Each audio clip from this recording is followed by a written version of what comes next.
A stolen Maserati was found at a homeless encampment. It sheds a little bit of light on how the criminals are using the tents situated in these homeless encampments for illegal activity. Let's get into it. Here we go. Homeless encampments provide opportunities for criminals to hide their operations or take advantage of the people living there. A problem homeless advocates say demonstrates how the vulnerable population is often targeted. For people living in homeless encampments. So this is the flip side to that story. Silver Lake. Yeah, it's not always safe for everybody. They're often preyed upon. Q has been homeless for more than 12 years and knows firsthand the dangers that come with staying on the streets of LA. There's a misconception that all homeless people are, drug addicts or dirty or whatever. That's not always the case. It's not always the case, but it's usually the case, right? That guy is the exception, and that's why they are putting him on television. A lot of folks who are experiencing homelessness are going through a lot of trauma, and so it's really easy to be taken advantage of. Ann Pacia with the homeless services organization PATH is part of the outreach team that checks in with people living on the streets daily. The homeless encampments are like a big... Because we just let them live there. Some of these illegal activities. There's the burned out tent, caught on fire, gone. Look at that. Usually left in an area where there's not a lot of foot traffic.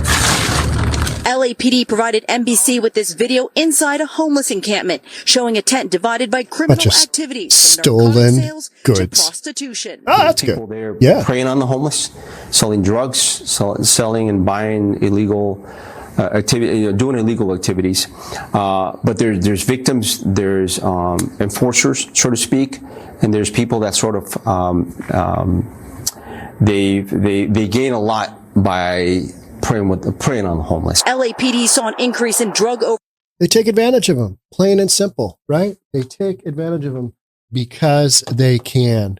And then you've got these activists saying, but we don't want to take their stuff. And it's like, okay, you got to do something. Let's read this one. Hidden under tarps in the middle of a homeless encampment in downtown LA, Skid Row specifically, a stolen Maserati was found, a rare find for even officers who've seen it all. Yeah, Maserati, how often do you see that just getting stripped out? Not that often, right? Guy probably went to go see a show. Where's my car? Comes back, gone. We have officers and supervisors that have been here for 20 years, and they've never seen that. But the real question is, why wouldn't you? You got all kinds of other shenanigans going on, right? Stolen Maserati, one more stolen car. A stolen car being stripped in a homeless encampment, that's really thinking outside the box. We heard him say that, right? I mean, is it though? I mean, it's more next level. It's more advanced. It's Skid Row crime shenanigans 2.0, right? The luxury vehicle was reportedly stolen on December 11th from a parking lot near the Crypto.com arena, near the crime arena, while the driver was at a nearby event. They believe it was taken to the encampment to be stripped for parts. Yeah, that's why it was missing the wheels and a bunch of stuff on the inside. Commanding officer said the vehicle was found with the wheels missing and a lot of the interior components gone. LAPD said at the start of the year, they saw a dramatic spike in auto theft and burglary. In response, they created a task force to catch the criminals responsible. Portland has done the same thing. Seattle has done the same thing. Is it going to slow things down? I mean, yeah, but you've still got these elevated levels of crime going on, right? And when you've got criminals who aren't afraid of jacking a Maserati, anything goes. Joe Vella said it's rare to find a luxury car in the middle of a homeless encampment, but not uncommon to see criminal activities. And that's the one big takeaway I think that everybody should have is that what's going on, when the tent is a rockin', don't bother knocking. That's more than true in multiple different ways because we've got prostitution, we've got lewd activity. Oh, lewd activity. These are all examples of shenanigans, right? Human trafficking, which is really concerning, but also the property-related stuff. Car stripping, receiving stolen property, narcotics use, selling from tents. Huge problem here in downtown. It's a huge problem wherever you've got a tent. It's a huge problem. It's just, you can't get around it. There is no way that you can get around this. This is just what's going on, and everybody knows it. But you've got enough activists out there who are just saying, nah, they're going to lose their property. Now, nobody's losing their property if they're keeping track of it and if they're not whacked out on drugs 24/7, right? That's just not, that's not the drill. If you're enjoying this content, love to have you subscribe to the channel, hit the like for this video, hit the notification bell so you get notified twice, Monday through Friday. We're releasing content, and once on Saturday, once on Sunday. Thanks in advance. So I remember, at the beginning of the pandemic, we had a lot of criminal activity just start to escalate. And one of the big things that I remember was the impact to the downtown cores. And so what we had happen there is we already had a bunch of encampments there, right? And then the pandemic hit, COVID-19 hit, and the CDC said, well, don't move any of these homeless encampments. Don't sweep any of these homeless encampments, because if you do, you might spread the Rona around, and we don't want that. Lord knows we don't want that, as we are working towards putting together a vaccine. I put air quotes in there because that whole thing, right? That whole thing. But what that did is that basically gave the green light to these criminals, just like these guys stealing the Maserati and parting it out in a tent encampment. Gave the green light to anybody downtown. If you want to run your drugs through there, if you want to run your prostitution, your stolen goods, buy goods, if you want to do that, get yourself a tent, post up on the corner, and you're all good. So, and I've talked about this before. I did a walkthrough in downtown Seattle.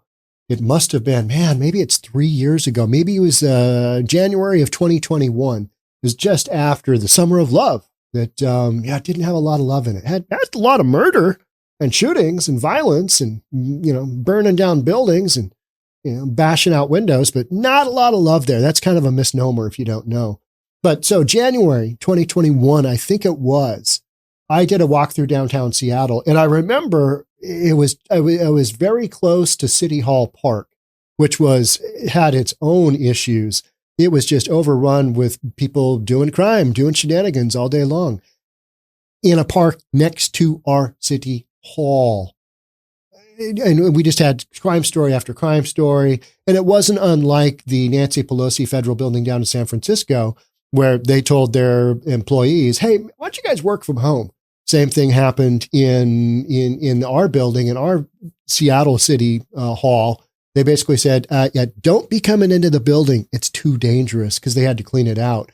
But right before they cleaned it out, sometime in the beginning of 2021, I did a walk, and I didn't really know my way around where all this stuff was happening. I knew that it was a park there because I'd been there many times. In my divorce, had to go to the courthouse and City Hall. Many, many, many times that were very, very expensive. So I'm walking past this park, and I'm like, oh yeah, those are some not good guys. And it just smelled like urine, and you could just tell, it's in a tough part of downtown Seattle. It's downtown. I walked a little bit further past that, and I remember turning the corner, and I looked over, and I heard some loud rap music coming out of these tents. And I was like, okay, this is not, and there was multiple power cords going into the tents, jacked from who knows where. When you've got that look, when you think it's probably a permitted vendor, but you're like, I don't know.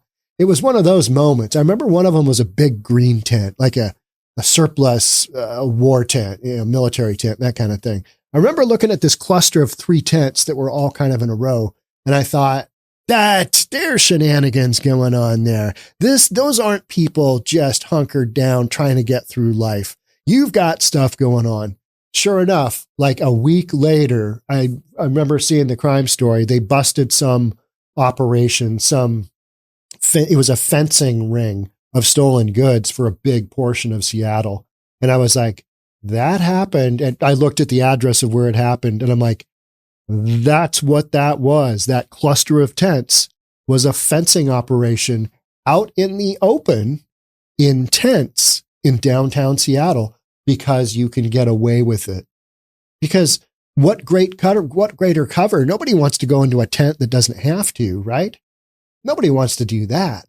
So why don't you just go in there and, post up and do your stuff? Who knows what they had going on?